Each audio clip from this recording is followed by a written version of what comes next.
Öyle koşabilir ya. Ben saklama. Öyle camine de koşar. Tamam. Giderken oradasın. Kolay gelsin. Sağ olasın.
Hadi set alemi, başlık gözü üstüne. Afiyet olsun. Değil mi?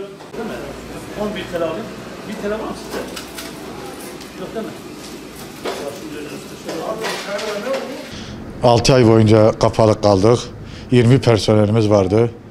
Ona düşürdük. Sadece paket servis yapıyoruz şu an. Dün akşamki açıklamayla birlikte temizliğimizi yaptık, hazırlıklarımızı yaptık. Şu an müşterilerimizi bekliyoruz. 6 ay boyunca zor dönem geçirdik. İşçilerimizi çıkarmak zorunda kaldık. Nasıl diyeyim? Kiralarımızı ödeyemedik. Sadece paket servis olduğu zaman mecburen personel çıkarmak zorunda kalıyoruz. Çıkardığımız zaman da üzülüyoruz. Ama şu an işlerin açılmasını bekliyoruz.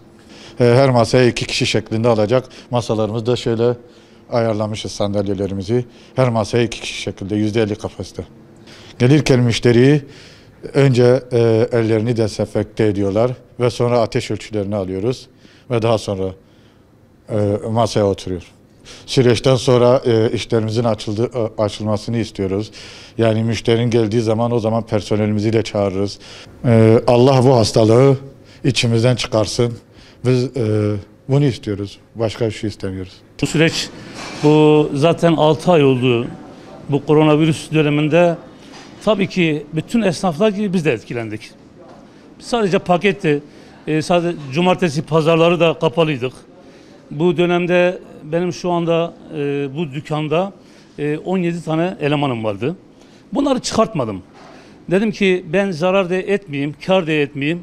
Elemanlarımı da çıkartmayayım ki bu 6 ay süre içerisinde tabii zararlarımız çok oldu.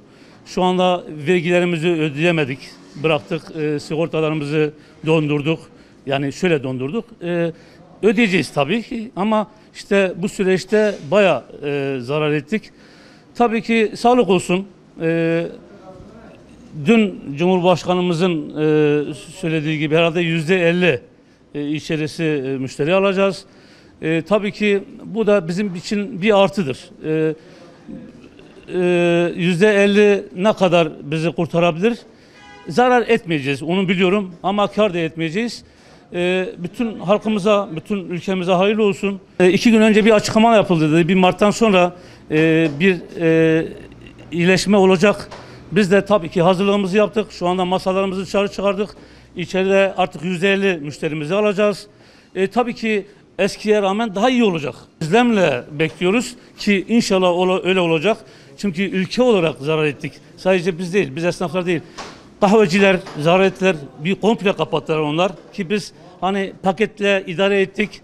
İnşallah bu virüs biter, eskisi gibi, hani 2 yıl önceki gibi tekrar müşterilerimizi canla, o hevesle kabul edelim ki herkes daha iyi olsun, sağlıklı olsun. İnşallah bekliyoruz.